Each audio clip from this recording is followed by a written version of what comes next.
All right, so this is my 2015 Touring Mazda 3 hatchback, and so this is gonna be my mod list today, guys. So we'll start off with the most exciting thing first.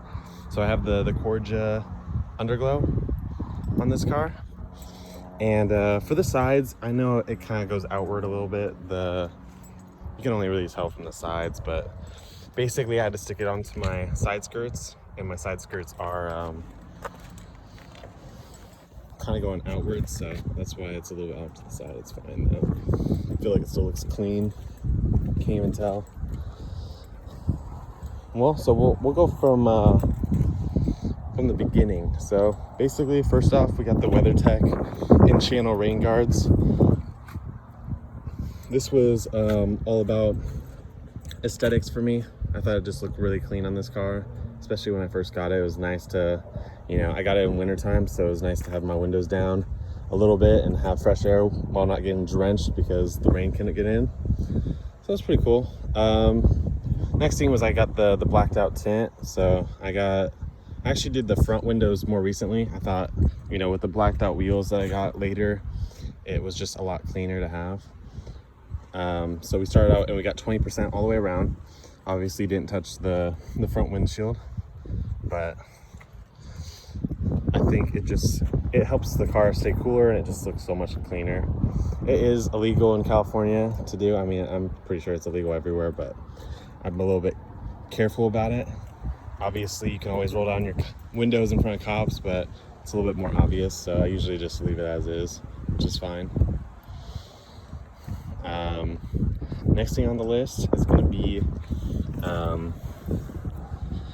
the wheels. So I got I switched off the stock wheels and got 18x8 offset platinum 39Ks, and put 225 Caldera tires on there. I thought it looked really, I didn't think I needed anything bigger than this. My buddy put some 20s on his car, and they're just too much, especially for this car. I think 19s are probably the biggest you can get away with, but I'm already barely, I'm slammed in the front, and I have about 2 finger length in the back, but I was just having too much problem with rubbing in the back, so I felt like 18s were probably the best bet for me. But yeah, so basically next thing on the list is going to be we'll do the coilovers. So we have the BC Racing BR coilovers on this car. I'm all the way slammed out in the front, and it's barely 1 finger gap. It rubs occasionally, but it's not really that much of a problem unless I'm taking tight turns and stuff. I've thought about cambering it just for the purpose of clearance. The backs, the fenders need to be rolled before I can go slammed, and I haven't made the time to do it. I just work a lot, so it's kind of hasn't been something I did. Also, the area is not the nicest. We have rough roads around here, so it's not super ideal. But yeah, so next thing on the list is we went with the full Basin R body kit, grill, and spoiler. So the front lip was pretty tedious to do at first. I don't know if you can really see it right now. It's kind of dark, but especially with the underglow.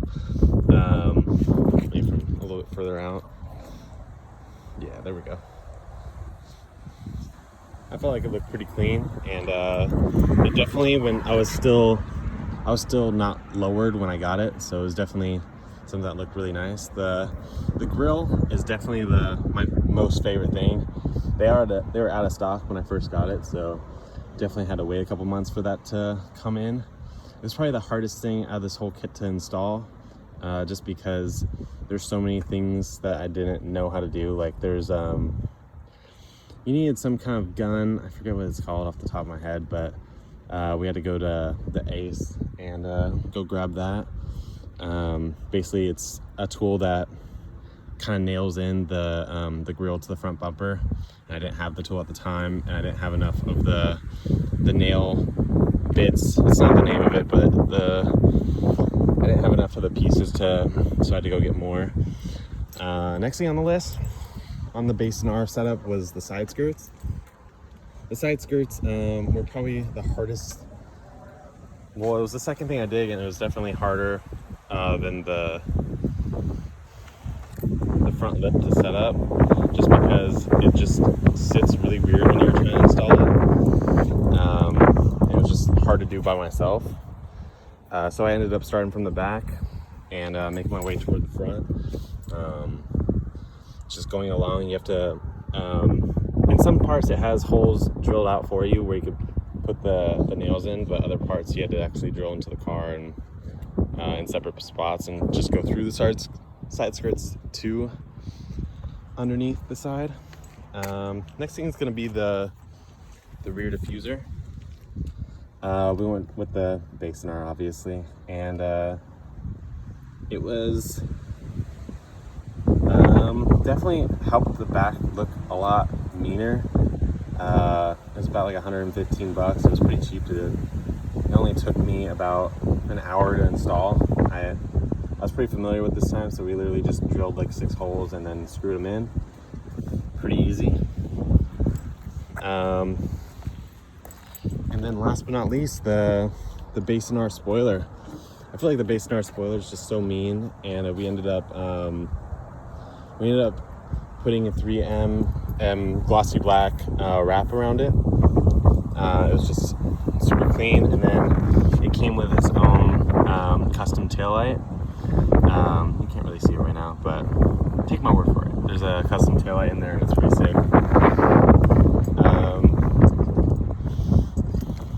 The last things on the list are going to be the Cork Sport tow hook license plate. It was pretty easy to install. It only took about like 30 minutes. Definitely I have a custom license plate on the way. On the interior, we have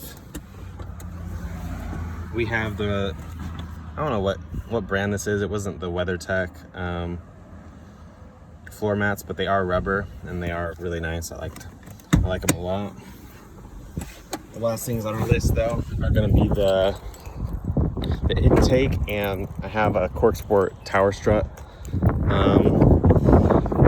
bar. Yeah. All right. So we got the InGen intake. This was one of the first like performance mods I did. I felt like there was a lot of a difference, but in reality there probably wasn't. It's just the sound kind of tricks you into thinking that. The Cork Sport tower brace. All right, so I just actually got this today, and let me tell you, this is an awesome upgrade. I wasn't expecting much of a difference with coilovers, but you'd be super surprised because it literally just was night and day difference. I could take turns so comfortably because of the coilovers, and so fast and stiff, feeling like I had a lot of control having this tower brace on. But yeah, so this is gonna be this is my Mazda. I hope you guys enjoy. If you guys enjoyed, feel free to subscribe, leave a like, comment, and stay tuned for some more Mazda 3 content maybe. Awesome.